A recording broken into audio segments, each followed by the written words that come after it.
My name is Elliot Grayson, I'm 31, and I never thought I'd be the kind of person who just disappears from his own family.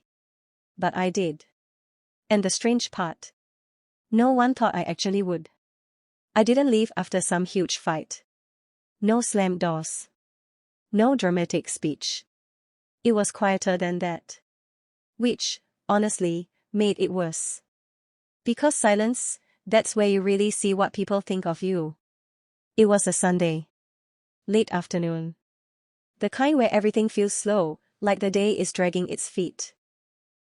I was standing in the kitchen at my parents' house, drying dishes no one asked me to wash. Not because I wanted to help. Just habit, I guess. My mom was at the table, scrolling through her phone. My younger sister, Lila, was talking, well, more like performing, about some office drama. Something about her boss not appreciating her leadership energy. I remember nodding along like I was part of the conversation. I wasn't. I rarely was.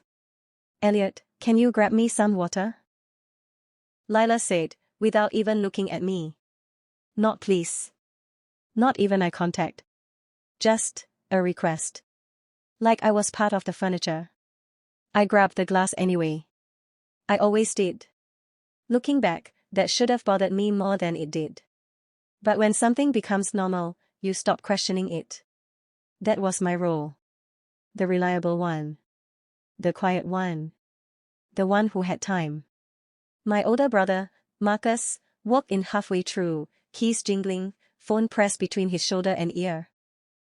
Yeah, I'll send the numbers tonight, he said, pacing like the house was his office. He barely acknowledged me. Actually, no. He didn't acknowledge me at all. Marcus was the success story. Corporate job. Big salary. The kind of guy my parents talked about with that subtle pride they didn't even try to hide. Lila was the rising star. Confident. Loud. Always in motion. And me. I was the in-between. Not struggling enough to worry about. Not successful enough to celebrate. Just there. At some point, my mom looked up from her phone. Elliot, she said, like she had just remembered I existed, did you ever figure out what you're doing next? That question. I heard it so many times it didn't even feel like a question anymore. More like background noise. I'm working on something, I said. Which wasn't a lie. But it wasn't something I wanted to explain either. Not to them. Marcus let out a small laugh, barely noticeable unless you were paying attention. Oh yeah, he said. What is it this week? There it was. That tone. Not aggressive. Not even openly rude. Just dismissive. I shrugged. Just a project. Hoam, he said, already losing interest. And that was it. Conversation over. Judgment delivered. Without anyone actually saying anything. I don't know why that moment stuck with me. It wasn't the worst thing they'd said. Not even close. But something about the way it happened, casual, effortless, like I didn't matter enough to even question properly. That's what got to me. Dinner happened after that. Same pattern. Lila talking. Marcus half listening while texting. My mom occasionally chiming in. And me. Filling gaps. Passing dishes. Laughing when it felt expected. At one point, I started telling a story. Something small. About a client I'd been working with. Nothing dramatic. Just something I was proud of. I got maybe 3 sentences in before Marcus cut me off. Hey, Mom, did you see that article I sent you? And just like that, the conversation shifted. No one noticed. Or maybe they did. But they didn't stop it. I didn't finish the story. I just stopped talking. And no one asked me to continue. That was the moment. Not loud. Not explosive. But clear. I remember sitting there, looking at the table, listening to their voices blur together. And thinking. If I got up and left right now, would anyone actually notice? The thought didn't scare me. That's what surprised me. It felt calm. Almost logical. After dinner, I helped clean up again. Of course I did. Marcus had a call. Lila had emails. My mom had a headache. And me. I had time. I always had time. When I finished, I dried my hands slowly, staring at the sink. Water still dripping. The house quiet behind me. And something in my head just settled. Like a decision had been made without me realizing it. I didn't announce it. Didn't think it through in some grand, strategic way. I just walked to the hallway. Grabbed my jacket. My keys. My wallet. Heading out, my mom called from the living room. Yeah, I said. When will you be back? I paused. Just for a second. Not sure. She nodded. Not even looking up from the TV. Okay. Drive safe. And that was it. No questions. No curiosity. No, anything. I stood there for a moment longer than necessary. Waiting. I don't even know for what. Nothing came. So I left. And here's the part no one tells you about walking away from your family. It doesn't feel dramatic. It feels quiet. Like stepping out of a room where you were never really part of the conversation. I got in my car. Sat there for a minute. Hands on the steering wheel. Thinking. Or maybe not thinking. Just existing. I didn't have a plan. No packed bags. No destination. Just a feeling I couldn't ignore anymore. So I drove. And for the first time in a long time. No one called to ask where I was. Not that night. Not the next morning. Not even the day after. And I wish I could say that shocked me. But honestly, it didn't. What shocked me was how that silence started to feel like freedom. But what I didn't know yet was how quickly that same silence would start to scare them. The first night, I didn't go far. That's the truth. I parked outside a 24-hour grocery store about 15 minutes from my parents' place and just sat there. Engine off. Windows cracked open. There was this faint hum from the streetlights, the occasional car passing, shopping carts clinking somewhere in the distance. Normal sounds. Grounding, in a weird way. I kept checking my phone. Not obsessively. Just every few minutes. You know that feeling when you expect something to happen? A call. A message. Anything. Nothing came. I don't know why, but I told myself it was too soon. They'll notice in the morning, I thought. They'll probably assume I crashed at a friend's place. Which wasn't completely unreasonable. Except, I didn't really have friends like that anymore. Not close ones. Not the kind you just show up to at midnight. Funny how that happens when your whole life slowly gets smaller. Around 2 a.m., I finally drove. No destination again. Just movement. I ended up at a cheap motel off the highway. The kind with flickering lights and a vending machine that probably hadn't been restocked in months. Not exactly inspiring. But it was quiet. And for the first time that day, I slept. When I woke up, the first thing I did was check my phone. Still nothing. That's when it felt different. Not peaceful anymore. Just unnoticeable. I sat on the edge of the bed, staring at the screen longer than I should have. No missed calls. No texts. No, hey, where are you? I told myself not to read into it. They're busy, I thought. Marcus has work. Lila probably overslept. My mom. I don't know. She always had something going on. But even as I thought it, something didn't sit right. Not fully. I spent that day wondering. Grabbed coffee. Walked around a park. Sat on a bench longer than necessary, watching people pass by like I was outside of everything. It was strange. Being unaccounted for. No one expecting anything from me. No one asking for anything. No one interrupting me mid-sentence. I didn't realize how much space that took up in my head until it wasn't there anymore. By evening, I checked my phone again. Still nothing. That's when a different thought crept in. Quiet. Uncomfortable. What if they didn't even notice? I tried to push it away. But once a thought like that shows up, it doesn't really leave. It just lingers. That night, I stayed at the same motel. Not because I liked it. Just because it was easy. No decisions needed. Day 3 was when things shifted. Not for them. For me. I woke up and didn't check my phone right away. Which sounds small, but it wasn't. It meant something had already started changing. Instead, I got up.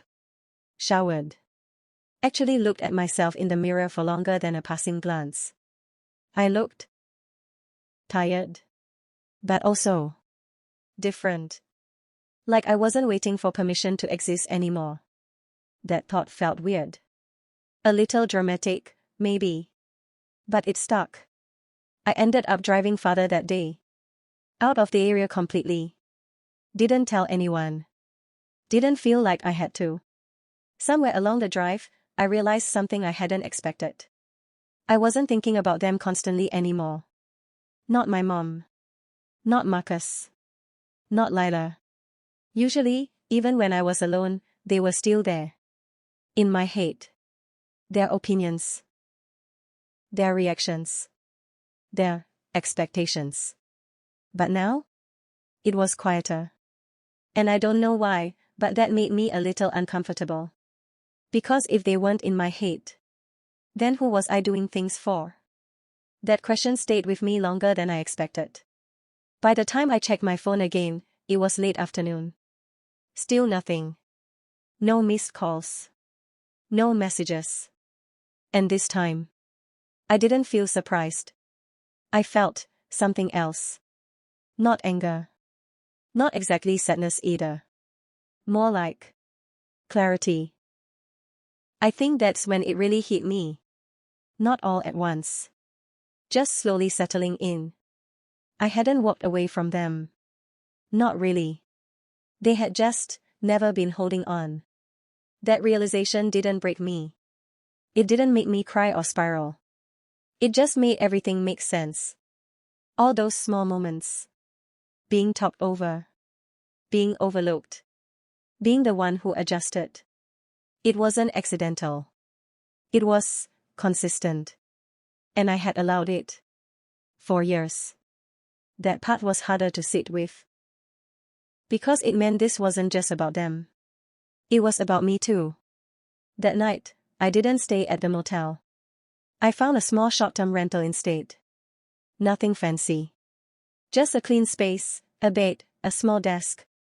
It felt intentional. Like I wasn't just drifting anymore. I set my bag down. Plugged in my phone. And for the first time since I left, I turned it face down. I didn't want to keep checking it. Didn't want to keep waiting for something that might not come. Instead, I opened my laptop. Pulled up the project I had been working on. The one I never explained to them. And I started focusing.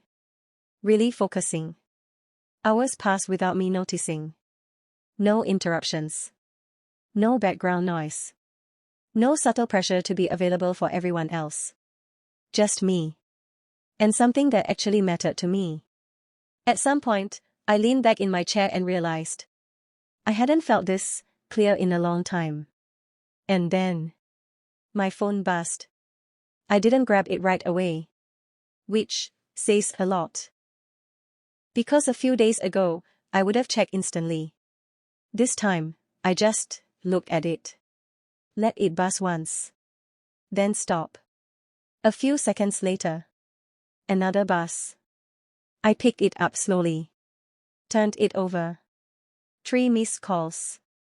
From my mom. And 1 message. I stared at it for a second longer than I needed to. Not rushing. Not panicking. Just taking it in. Because something about that moment felt important. Not because they finally reached out. But because, for the first time, I got to decide what to do next.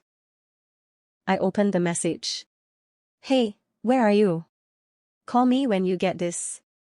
Simple. Casual. Almost like nothing had happened. I read it again. And I don't know why, but I noticed something small. No urgency. No concern in the wording. Just expectation. Call me. Like I always did. I set the phone down. Didn't respond. Not out of anger. Not to prove a point. I just didn't feel like I needed to anymore. And somewhere, deep down, I think that's when everything actually started to change. Because what they didn't realize yet was that I wasn't just gone for a few days. I was learning how to be gone for real. I didn't call back that night. Or the next morning. Not because I was trying to make a statement. Honestly, I kept expecting I'd just do it. Out of habit. Pick up the phone, say, hey, sorry, just needed some time, and slide right back into the version of me they were comfortable with. But I didn't. And that surprised me more than anything. The next message came around noon the following day. From Lila this time. Mom's worried. Can you just let us know you're alive? I stared at that one a little longer. Something about the wording rubbed me the wrong way. Not because it was harsh. Because it wasn't. It was performative. Like she was saying the right thing without actually feeling it. I could almost hear her voice reading it out loud. Half concerned. Half annoyed. I typed the response. Deleted it. Typed again. Deleted that too. I didn't want to fall into the same pattern. Explaining myself, softening things, making it easy for them to ignore what actually mattered. So I didn't reply. That evening, Marcus called. I let it ring. Then he called again. And again. By the fourth time, I picked up. Not because I felt pressured. Just curious. Finally, he said, the second I answered. No, hey. No, are you okay? Just. Finally. Hey, I said. Calm. Neutral. Where are you? He asked. Straight to it. I'm fine, I said. Just took some time. That's not what I asked. There it was. That tone again. The one that made everything sound like an interrogation instead of a conversation. I leaned back in my chair. Looked around the small apartment I'd rented. It was quiet. Still. Mine. I'm not at home, I said. Yeah, no kidding, he replied. Mom's been asking where you are for 2 days. I almost laughed. Not because it was funny. Because of how predictable it felt. 2 days, I repeated. Yeah, he said, impatience creeping in. You just disappear and don't think to tell anyone? What's that about? There it was again. Not concern. Accountability. I don't know why, but something in me shifted a little right then. Not dramatically. Just enough. I said I needed some time, I replied. You left, Elliot, he said. That's not taking time. That's just irresponsible. Irresponsible. That word stuck. For a second, I almost slipped back into it. That instinct to explain, to justify, to smooth things over. But I didn't. Why? I asked instead. He paused. Why what? Why is it irresponsible? I said. Because that's not how people handle things, he said finally. I nodded slowly, even though he couldn't see it. Handle what, exactly? That threw him off. I could hear it. The slight shift in his breathing. Don't do that, he said. You know what I mean. I don't think I do, I replied. And that was the truth. Or at least. It felt like it. Because from where I was sitting, I hadn't handled anything differently than I always had. I just stopped showing up. You've been distant for a while, Marcus continued, his tone changing slightly. If something's wrong, you talk about it. You don't just vanish. That almost made me laugh. Not out loud, but internally. Talk about it. I thought about all the times I tried. The half-finished sentences. The interruptions. The way conversations shifted away from me like I was background noise. I tried that, I said quietly. What? Talking, I said. Not the comfortable kind. The kind where someone's trying to figure out how to respond without losing ground. Well, he said after a moment, you didn't try very hard, then. That did it. Not in a dramatic, explosive way. Just, something clicked into place. There it was. Clear as anything. It wasn't that they didn't notice. It was that they didn't value it enough to remember. I'm good, Marcus, I said. What does that mean? It means I'm fine, I replied. I just need some space right now. You've had space, he said, sharper now. 2 days is enough. I almost pointed out the irony. But I didn't. I'll reach out when I'm ready, I said. That's not how this works. I smiled a little at that. Not in a mocking way. Just, noticing. Actually, I said, it is. Another pause. He didn't like that. I could tell. You're overreacting, he said. Whatever this is, it's not that serious. Maybe he believed that. Or maybe it was easier to say that than admit something else. I'll talk to Mom soon, I said. Elliot. I gotta go, I cut in. And before he could respond, I ended the call. I stared at the phone for a few seconds after, half expecting it to ring again. It didn't. And that silence felt different this time. Not empty. Earned. I set the phone down. Walked back to my desk. My laptop screen was still open. The project still there. Waiting. And for the first time, it didn't feel like something I was hiding anymore. It felt like something I was choosing. Over the next few days, the messages kept coming. From my mom. Can we talk? I'm starting to get worried. This isn't like you. From Lila. Are you seriously ignoring us right now? This is kind of selfish, Elliot. That word again. Selfish. Funny how quickly it shows up when you stop doing what people expect. I didn't respond right away. Not because I was trying to punish them. I just needed to see what happened if I didn't. And what happened was, they kept reaching. Not understanding. Not reflecting. Reaching. And while all of that was happening, something else was growing quietly in the background. My work. The thing I never explained. The thing Marcus laughed off. Without interruptions. Without constant background pressure. It started moving faster. Cleaner. Better. I found myself waking up earlier. Actually looking forward to sitting down and working. Losing track of time in a way that didn't feel draining. And every once in a while, I'd pause and think. This is what it feels like when no one's pulling at you from every direction. It wasn't perfect. I still had moments. Doubt creeping in. Questions about whether I was being too harsh. Too distant. But then I'd remember how easy it had been for them to not notice I was gone. And that would ground me again. About a week in, my phone rang again. This time, it wasn't Marcus. It was my mom. I stared at it longer than I expected. Thumb hovering over the screen. Because something told me this call was going to be different. Not softer. Heavier. And I wasn't sure yet if they were finally going to listen. Or just try harder to pull me back. I let it ring longer than I probably should have. Not because I didn't want to answer. Just because I wanted to be sure I was choosing to. Not reacting. By the time I picked up, it had already rung 4 times. Hello. Elliot. My mom's voice.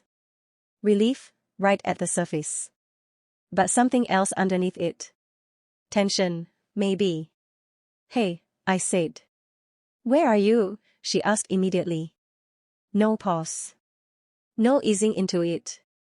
Straight there. I leaned back in my chair, staring at the ceiling. Same question. Different voice. I'm okay, I said. Just taking some time. A small exhale on the other end. Like she was trying to stay calm. You've been gone for a week, she said. Do you have any idea how that feels? I almost answered automatically. Almost said something like I didn't mean to worry you. But I stopped. Because something about that question didn't sit right. How that feels. Not are you okay? Not what happened? How does it feel? I asked instead. There was a pause. Elliot, she said, softer now, this isn't like you. I don't know why, but that line hit me harder than I expected. Not because it was emotional. Because it was inaccurate. It kind of is, I said. What does that mean? She asked. I hesitated. Not because I didn't know what to say. Because I wasn't sure how much I wanted to say. But then again, when had saying more ever actually helped? I've always just gone along with things, I said. Stayed quiet. Didn't make it complicated. That's not a bad thing, she replied quickly. Too quickly. I didn't say it was, I said. Another pause. This one longer. Your brother said you were acting strange, she continued. That you're being distant. I've been distant for a long time, I said. Then why didn't you say something? There it was again. That question. I tried, I said. When? She asked. And that right there, was the moment I realized something. She wasn't asking to understand. She was asking to verify. To find a version of events that made sense to her. I thought about answering. Listing examples. Moments. Times I got cut off, ignored, brushed aside. But I didn't. Because I already knew how that would go. That's kind of the point, I say instead. She didn't respond right away. You can't just disappear, Elliot, she said finally. That's not fair. I looked around the room again. At the quiet. At the space I had now. I didn't disappear, I said. I just stopped showing up. That's the same thing, she replied. No, I said, gently this time. It's not. I could hear movement in the background. Maybe she was pacing. She did that when she was stressed. Your sister's upset, she said. She thinks you're ignoring her on purpose. I almost smiled at that. I am, I said. That caught her off guard. I could feel it. Why would you do that? She asked. Because for once, I wasn't going to pretend. Because every time I respond, it turns into me explaining myself, I said. Or being told I'm overreacting. That's not true, she said quickly. I didn't argue. Didn't list examples. I just let the silence sit there. And eventually, she filled it.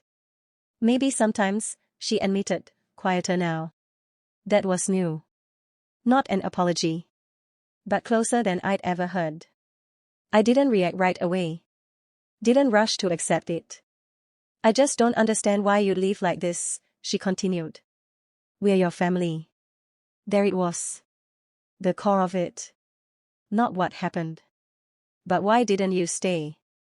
I leaned forward, elbows on my knees. I didn't leave because I don't care, I said. Then why? I took a breath. Not deep. Just enough. Because nothing changed when I stayed. I could almost hear her processing that. Turning it over. Trying to fit it into something familiar. That's not fair, she said again, but softer now. Less certain. Maybe, I replied. But it's true. She didn't argue that one. And for a second. Just a second. It felt like we were actually in the same conversation. Then. Your brother thinks you're going through something, she said. Like maybe you're overwhelmed or. I don't know. I let out a small breath through my nose. Of course he did. He thinks I'm not thinking clearly, I said. He's just worried, she replied. No, I said. He's uncomfortable. That landed. I could tell. Because she didn't respond right away. He's not used to me not agreeing with him, I added. That's not, she started. It's fine, I cut in gently. It doesn't have to be a whole thing. But it is a whole thing, she said, frustration slipping through now. You've been gone for a week. You barely respond. You won't tell us where you are, what are we supposed to think? There it was. Finally. Not concern. Loss of control. I didn't say that out loud. But I felt it. Clear as anything. I'm not asking you to think anything, I said. That's not how families work, Elliot. I almost laughed. Not because it was funny. Because of how familiar that line felt. Families. The same word that had been used for years to explain why I should adjust, stay quiet, be understanding. And now. It was being used to explain why I should come back. I know, I said calmly. Then act like it, she replied. There was a moment there. A small one. Where the old version of me would have folded. Would have said okay. Would have promised to come home. Smooth things over. But that version of me was starting to feel further away. I am, I said. What does that even mean? She asked. It means I'm finally being honest, I replied. I don't like this, she said quietly. I know, I said. When are you coming back? She asked. There it was. The real question. I looked at the window.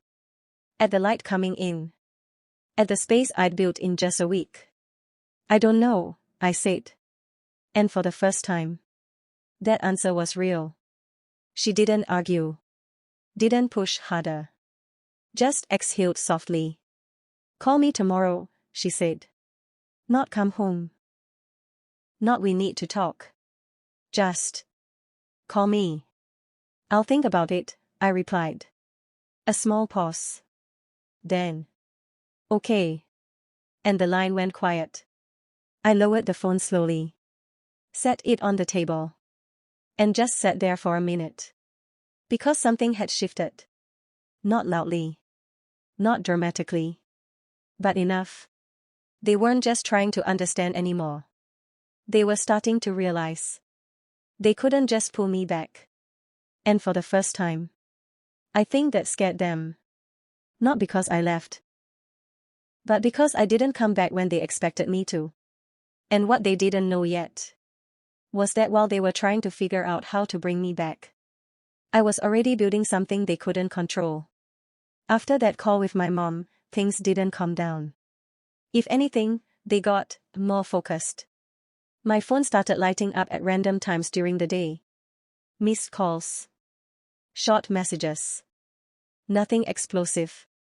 Which somehow made it harder to ignore. Just checking in. Can you call when you get a chance? Your mom's been asking about you again. Marcus kept it minimal. Lila didn't. This is getting weird, Elliot. Like seriously, what are you doing? You can't just vanish and expect everything to be fine. That last one stuck with me for a second. Because I wasn't expecting everything to be fine. That's the whole reason I left. But I didn't respond. Not right away. Instead, I kept working. And that's where things really started to change. It's hard to explain unless you've felt it. That shift when something you've been quietly building starts working. Not perfectly. Not magically. But enough to feel real. The project I had been brushing off whenever they asked about it. The just a project thing. Was finally gaining traction. Small at first. A couple of responses. Then more. People I didn't know were engaging with it. Asking questions. Showing interest. I remember sitting there one evening, staring at my screen, rereading a message from someone who had actually taken the time to write. This is exactly what I've been looking for. I don't know why that hit me so hard. Maybe because, for once, someone was actually listening. Not interrupting. Not redirecting. Not dismissing. Just seeing it. Seeing me, in a way I hadn't felt in a long time. I leaned back in my chair and let that sink in. Not celebrating. Just acknowledging it. Because for years, I had gotten used to the opposite. Talking and not being heard. Trying and not being noticed. Existing quietly. And now, without all that noise around me, something was finally moving. Naturally. That's when it clicked. It wasn't that I suddenly became better. It was that I finally had room to be. That realization stayed with me. And it changed how I saw everything else. Including them. The next call from Marcus came 2 days later. I almost didn't pick up. But something told me I should. Hey, I said. Are you planning on coming back anytime soon? He asked. No greeting. No build-up. Straight to it. I glanced at my laptop screen. The work I had been doing still open. Progress sitting right there in front of me. I'm working on something right now, I said. That's not what I asked. I know, I replied calmly. You've been gone for over a week, he said. At some point, you need to stop whatever this is and come home. There it was again. Not a conversation. A directive. I felt it this time. Clearer than before. That expectation. That assumption that I would just fall back into place. I don't think I do, I said. What? I don't think I need to come back just because it's been a week, I said. You're part of this family, he replied, sharper now. You don't just opt out when things feel inconvenient. I almost let that one slide. But something about it didn't sit right. It's not about convenience, I said. Then what is it about? He asked. I thought about that for a second. Not because I didn't know. But because I wanted to say it, right. It's about not feeling like I matter when I'm there, I said. He didn't respond immediately. And for a second. Just a second. I wondered if that actually landed. But then. That's in your head, he said. And just like that. There it was again. Dismissed. Neatly. Like it always had been. I leaned back in my chair, staring at the ceiling again. Same position as before. Different feeling. Okay, I said. What does that mean? He asked. It means I'm not going to argue with you about it, I replied. You're being stubborn, he said. Maybe, I said. You know this is affecting Mom, right? He added. There it was. The shift. From authority. To guilt. I exhaled slowly. I'm not trying to hurt anyone, I said. Then come back, he replied immediately. Like it was that simple. Like everything would just reset if I walked through that door again. I didn't answer right away. Because I was picturing it. Walking back in. Same kitchen. Same conversations. Same patterns. Nothing actually changing. Just me, folding again. I'm not ready for that, I said finally. How long is this going to go on? He asked. I looked at the screen again. At the progress. At the thing that was finally starting to feel like mine. I don't know, I said. That's not an answer. It's the only one I have right now. And then. You're making this bigger than it needs to be, he said. I almost smiled. Because from where I was sitting. This was the first time it actually felt clear. I don't think I am, I said. Another pause. Then. A different tone. Lower. More controlled. If you don't come back soon, he said, don't expect things to just go back to normal. I blinked. Not shocked. Just noticing. Because that right there. Wasn't concern. It was a warning. And for a moment, I thought about how that would have affected me before. How I would have panicked. Rushed to fix things. Made sure I didn't lose my place. But now? Now it felt different. Because for the first time, I wasn't sure I wanted things to go back to normal. Okay, I said. What does that mean? He asked, frustration creeping in again. It means I understand, I replied.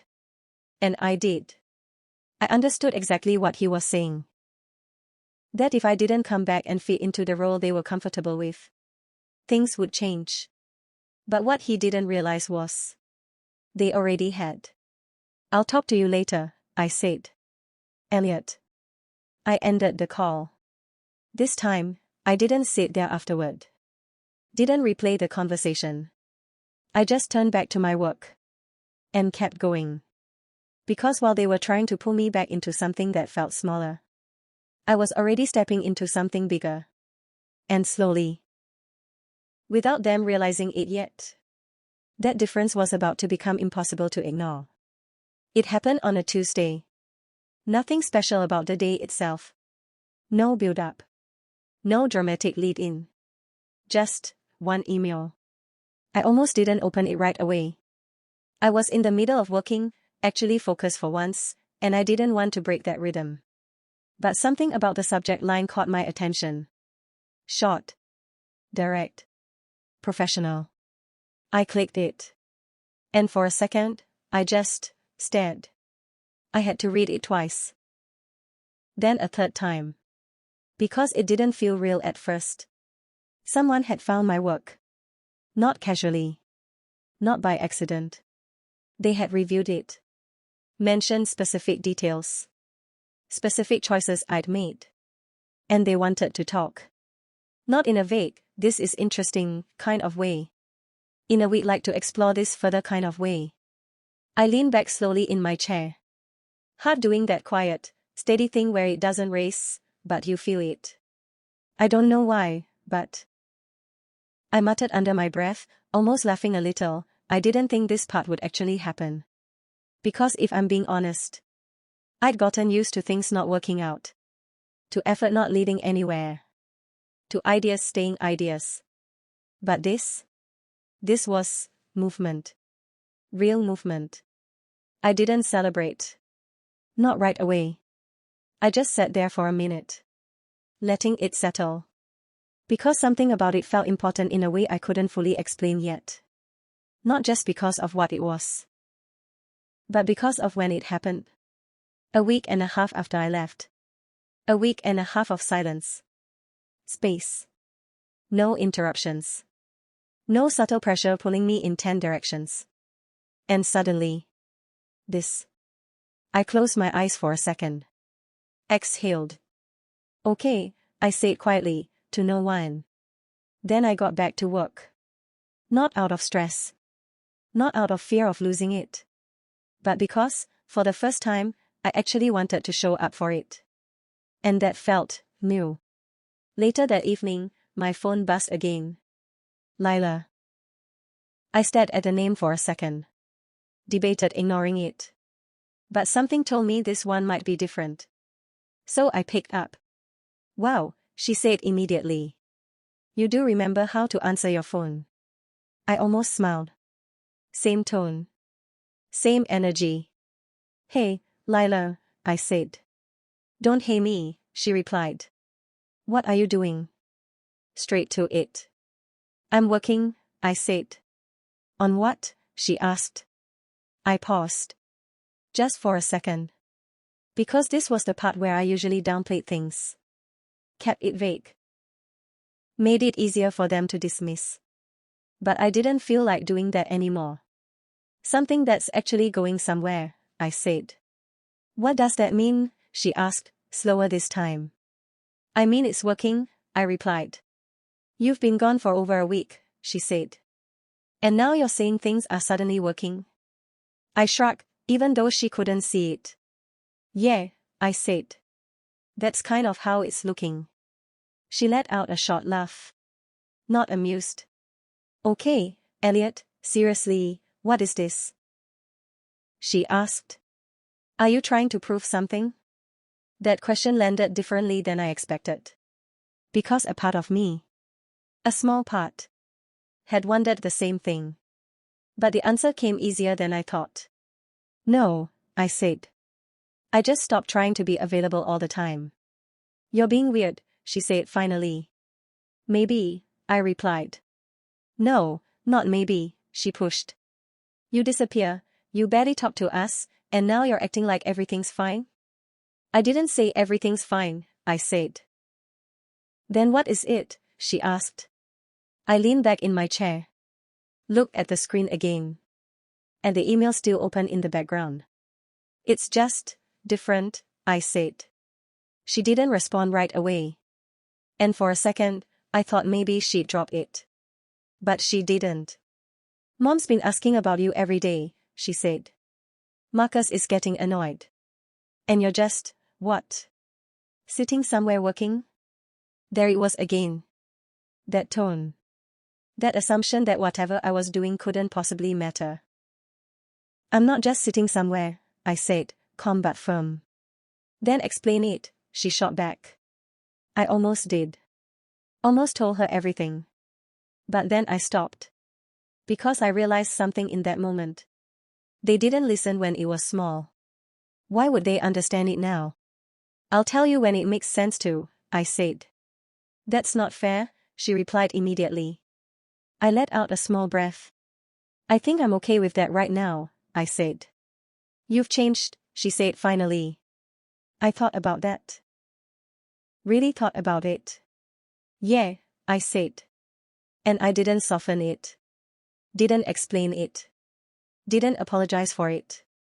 I don't like it, she added. I almost laughed again. Not out of disrespect. Just recognition. I know, I said.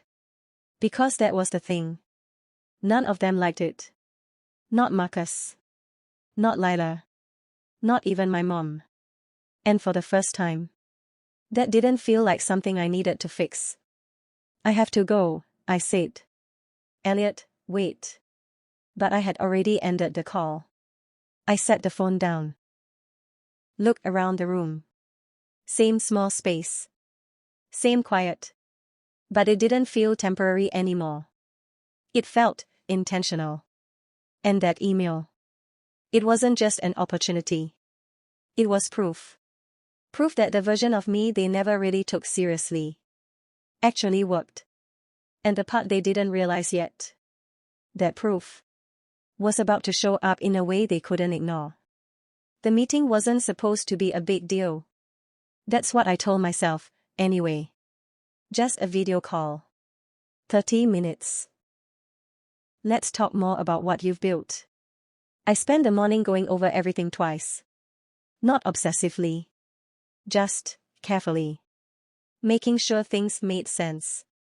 Making sure I wasn't missing anything obvious. I don't know why, but part of me kept thinking, don't mess this up. Which was strange, because for once, it didn't feel like I was pretending. I actually understood what I was showing. That alone felt new. The call was scheduled for 11:30. By 11:15, I was already sitting at my desk. Laptop open. Notes ready. Water glass I hadn't touched. At 11:28, my phone buzzed. Mom. I stared at the screen for a second. Then it buzzed again. Marcus. And right after, Lila. All within the same minute. I frowned slightly. That wasn't random. I let it ring. Didn't pick up. Then a message came through. From my mom. Are you free right now? We need to talk. I glanced at the time. 11:29. I don't know why, but something about the timing felt intentional. Like they had coordinated it. Another message. This time from Marcus. Call us. Now. Short. Direct. And suddenly. It clicked. They weren't just reaching out. They were trying to pull me back in. Right before something important. I sat there for a second. Phone buzzing again. And I had a choice. Pick up. Get pulled into whatever this was. Lose the focus I'd built over the past couple of weeks. Or let it wait. For once. I turned the phone face down. And at exactly 11:30, the call on my laptop started. I took a breath. Click join. And just like that, everything else faded into the background. The conversation flowed easier than I expected. They asked questions. Real ones. Not the kind meant to challenge me. Not the kind meant to poke holes. The kind meant to understand. I found myself explaining things clearly. Naturally. At one point, I paused mid-sentence, half expecting to be interrupted. It didn't happen. They waited. That small detail. It stayed with me. Because I realized how used I'd been to the opposite. By the end of the call, one of them leaned forward slightly and said, "We'd like to move ahead with this." Just like that. No hesitation. "No, we'll get back to you." A clear yes. I nodded, trying to stay composed. "Sounds good," I said. But internally, it felt like something had just locked into place. Not everything. Not life suddenly perfect. But direction. And for the first time, it felt solid. When the call ended, I sat there for a second. Hands resting on the desk. Screen still glowing in front of me. Then I reached for my phone. 12 missed calls. Messages stacked on top of each other. From all three of them. I opened my mom's first. "Elliot, please call us. This is important." Then Marcus. "Where are you? Why aren't you answering?" Then Lila. "What is wrong with you?" I exhaled slowly. Whatever this was, it wasn't casual anymore. I called back. This time, they picked up instantly. "Elliot, finally," my mom said, relief rushing out. "What's going on?" I asked. There was a pause. Not long. But enough to feel rehearsed. "Your aunt stopped by earlier," she said. I frowned slightly. "Okay." "She mentioned something," my mom continued. "About seeing your name somewhere." My grip on the phone tightened just a little. "Where?" I asked. "Some online platform," she said. She didn't explain it very well, but she said it looked professional.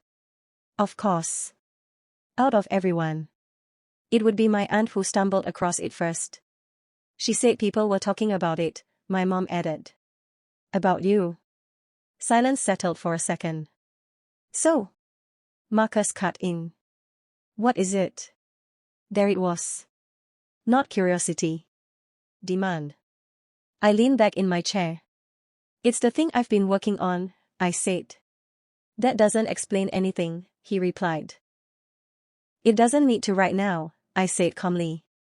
"You've been gone for almost 2 weeks," Lila jumped in. "And now we're hearing about this from someone else." I let that sit. Because for once, I wasn't scrambling to fix how it sounded. "I didn't think you were interested before," I said. That landed. Not loudly, but clearly. "That's not fair," my mom said, but her voice was softer now. Less certain. "Maybe," I replied. Another pause. "So what, this is why you left?" Marcus asked. I thought about that. "No," I said. "This is what happened after I left." And I could feel it shifting. Not understanding yet. But something else. Uncertainty. "You're saying everything just started working because you walked away?" Lila asked. "I'm saying I finally had space to focus," I replied. "And that made this happen?" Marcus pressed. "Yeah," I said. "Because now, they didn't know where to place me anymore. I wasn't the one figuring things out. I wasn't the one trying different ideas. I wasn't the one they could casually dismiss mid-conversation. And they could feel it. even if they didn't want to admit it yet. When are you coming home? My mom asked again. But this time, it sounded different. Less like an expectation. More like a question she wasn't sure of. I looked around my space again. At the desk. At the quiet. At everything that had changed in less than 2 weeks. I don't know, I said. And this time, it didn't feel uncertain. It felt honest. Because the truth was, I wasn't sure I belonged there the same way anymore. And deep down, I think they were starting to realize that too. I didn't plan to go back that soon. If you had asked me the night before, I probably would have said I needed more time. Maybe a week. Maybe longer. But I woke up that morning with this clarity. Not pressure. Not guilt. Just a quiet thought that kept repeating. If I go back now, it has to be different. I didn't tell them I was coming. I didn't text. Didn't call ahead. I just got in my car and drove. The closer I got to the house, the more familiar everything felt. Same streets. Same turns. Same little details I hadn't noticed in weeks. And for a second. Just a second. I wondered if I was making a mistake. If I'd walk in and everything would snap back into place. If I'd lose whatever it was I'd built while I was gone. I don't know why, but I muttered to myself, gripping the steering wheel a little tighter, this feels bigger than it should. Maybe it wasn't the house. Maybe it was what it represented. I parked outside. Sat there for a moment. Engine off. Hands still on the wheel. Then I stepped out. The front door was unlocked. Of course it was. I walked in. And immediately, the air felt different. Not hostile. Not tense in an obvious way. Just aware. My mom was the first to notice me. She was in the living room, standing near the couch. Elliot. She stopped mid-step. Like she hadn't expected this version of me. Not physically. Just something else. Hey, I said. My voice sounded steady. More than I expected. She walked toward me quickly, then slowed down halfway. Like she wasn't sure what the moment was supposed to be. You're here, she said. Yeah, I replied. You didn't say you were coming, she added. I know. Then. Marcus. He came in from the hallway, phone still in his hand. Stopped when he saw me. For a second, neither of us said anything. Then. You finally decided to show up, he said. Same tone. Almost. But there was something underneath it now. Something less certain. I decided to come by, I said. Not defensive. Not apologetic. Just accurate. Lila appeared a moment later. Leaning against the doorway. Arms crossed. So this is real, she said. I glanced at her. Yeah, I said. Silence settled over the room. Not the kind we were used to. This one had weight. Because for the first time, I wasn't feeling it. My mom gestured toward the couch. Sit, she said. We should talk. I nodded. Sat down. They followed. Marcus across from me. Lila still standing for a second, then dropping into a chair like she didn't fully commit to it. No one started right away. And that alone felt strange. Usually, someone would jump in. Take control of the conversation. This time, they waited. Finally, my mom spoke. Yoran showed me what you've been working on, she said carefully. I nodded. It looks, she hesitated, serious. I guess it is, I said. Marcus leaned forward slightly. Why didn't you tell us about this? He asked. There it was. I thought about answering quickly. Giving something simple. But instead, I let a second pass. You didn't really listen when I tried, I said. No edge in my voice. Just fact. Lila shifted in her seat. That's not entirely fair, she said. Maybe not entirely, I replied.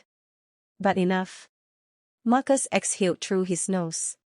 So what? You just disappear, build something on your own, and now we're supposed to just, what? Catch up, he asked. I looked at him. Really looked this time. And for the first time, I noticed something I hadn't before. He wasn't just frustrated. He was off balance. I didn't do it to you, I said. Then why like this? He pressed. Because this is the only way it actually worked, I replied. That landed harder than I expected. Not because it was harsh. Because it was simple. Lila leaned forward now. You could have still talked to us, she said. You didn't have to cut us off like that. I nodded slightly. I know, I said. But every time I tried before, it turned into something else. Like what? She asked. I glanced between them. Like this, I said. No one spoke. Because they knew. Maybe not fully. But enough. My mom spoke again, softer now. We didn't realize it felt like that for you. I believed her. At least, partly. I know, I said. That surprised her. I could see it. Then why didn't you? She started. I did, I said gently. And this time, I didn't explain further. Because I didn't need to. Marcus leaned back in his chair. Ran a hand through his hair. So what happens now? He asked. That question felt different. Not controlling. Not directive. Just uncertain. I took a breath. Looked around the room. Same house. Same people. But everything felt shifted. I don't know, I said. Lila frowned slightly. That's not really an answer, she said. It's an honest one, I replied. Another pause. You're not coming back, are you? She asked. There it was. Not accusation. Realization. I didn't answer right away. Because I wanted to be sure. Not for them. For me. I'm not coming back the way things were, I said. My mom's expression changed slightly. Not hurt. Not exactly. Just processing. And what does that mean? She asked. It means if I'm around, I said slowly, it has to be different. Marcus leaned forward again. Different how? He asked. I met his eyes. I don't get talked over, I said. I don't get dismissed. And I don't get treated like I'm just there. No one interrupted. That alone said a lot. Lila looked down for a second. Then back up. I didn't realize we did that, she said. I nodded slightly. I know. Because that was the truth. They hadn't seen it. But I had lived it. And that difference. That gap. Was everything. The room went quiet again. But this time. It didn't feel heavy. It felt real. Like for the first time.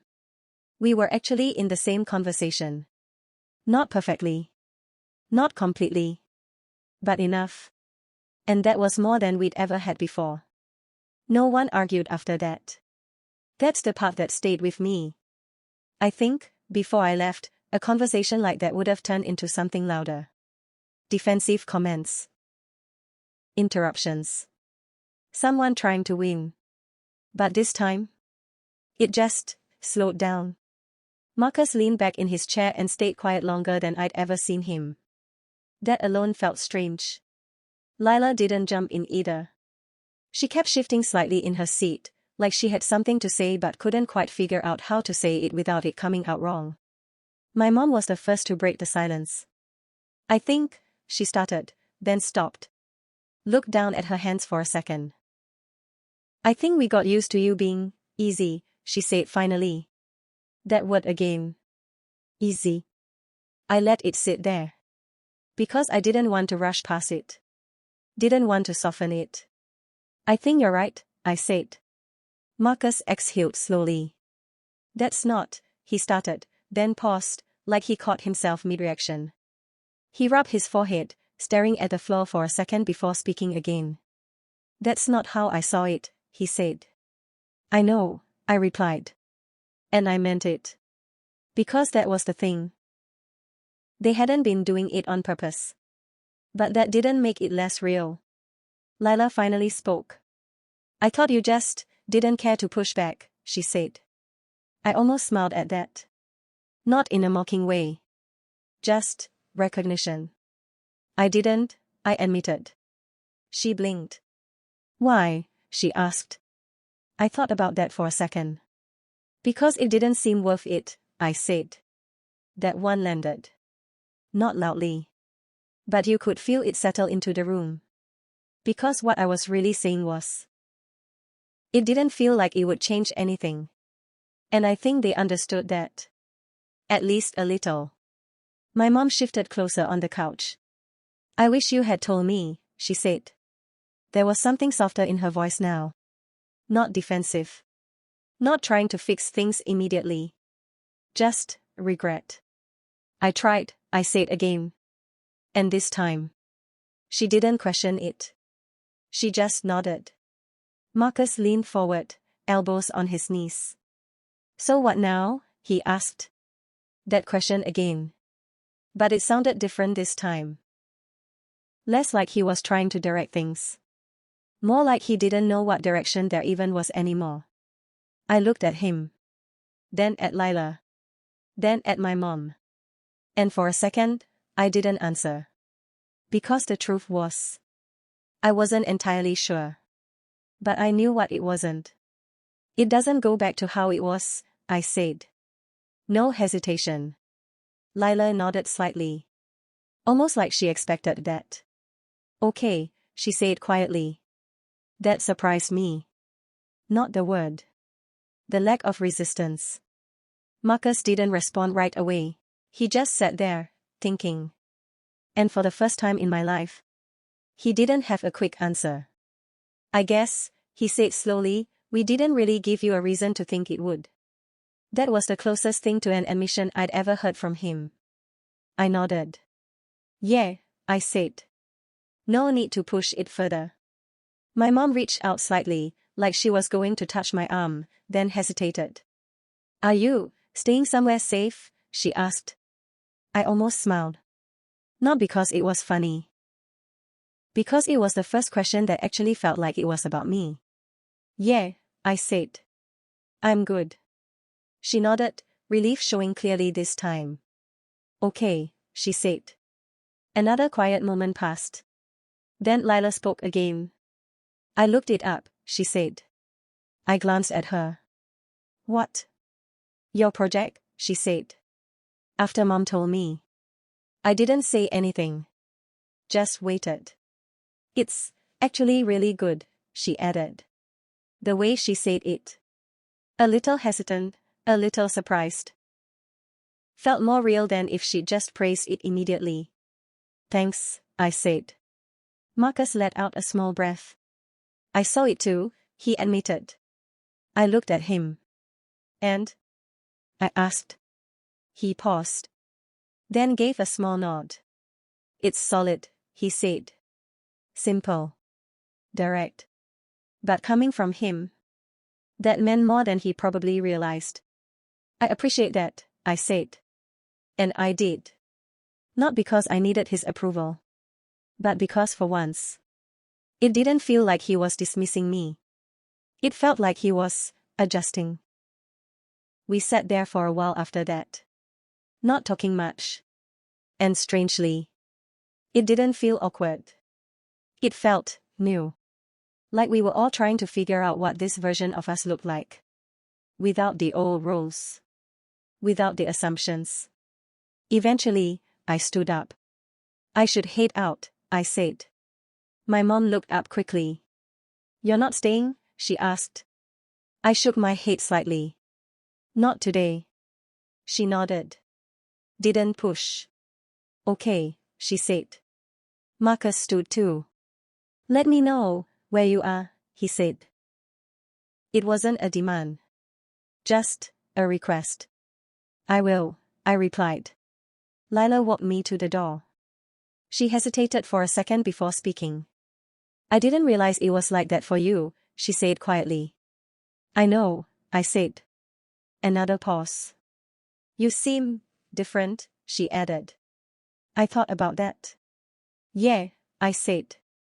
I feel different. She nodded. Not in a bad way, she said. I gave a small smile. Good, I replied. I stepped outside. Closed the door behind me. And stood there for a second. Same front yard. Same street. But everything felt lighter. Not fixed. Not perfect. But honest. And for the first time, I wasn't walking away because I had to. I was walking away because I chose to. I didn't move back home. That part never changed. Not a week later. Not a month later. And the interesting thing is, after that day, no one asked me to. Not directly, at least. Life didn't suddenly become perfect after that conversation. If anything, it felt uncertain for a while. We were all adjusting. Figuring out how to talk without slipping into old patterns. How to exist around each other without defaulting to roles we didn't even realize we'd been playing. At first, the calls were a little awkward.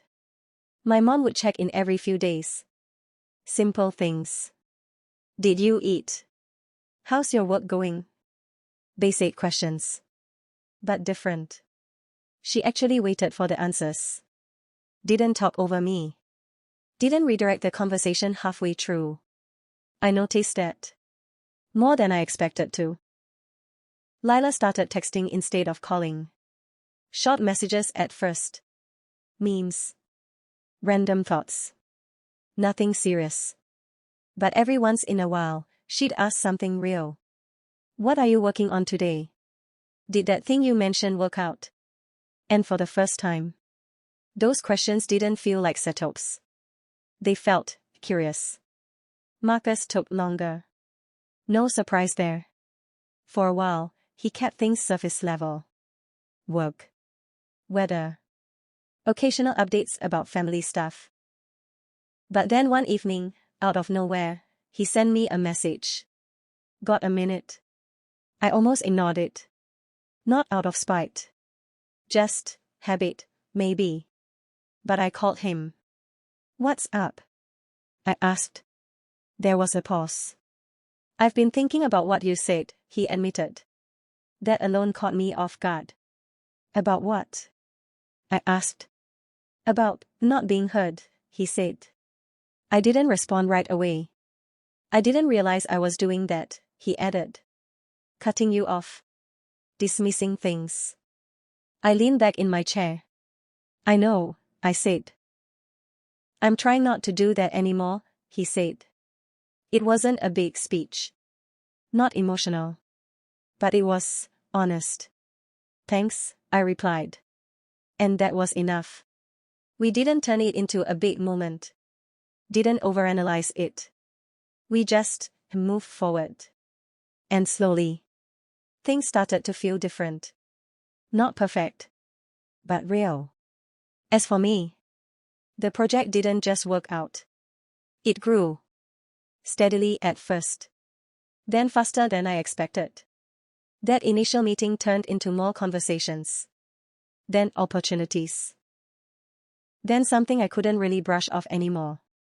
I remember sitting at my desk one night, months later, looking at everything I'd built. And thinking. This wouldn't have happened if I stayed. Not because I wasn't capable before. But because I never had the space to become it. That part mattered. More than anything else. I visited home again eventually. Not out of obligation. Not because someone asked. Just because I wanted to. And that difference? You feel it. Immediately. The house was the same. But the way we interacted. That had changed. Marcus listened more. Not perfectly. But noticeably. Lila still talked a lot. That didn't change. But now she'd stop mid-sentence sometimes and go, Wait, what were you saying? Small things. But those small things? They add up. My mom. She paid attention in a different way. Not just to what I said, but how I said it.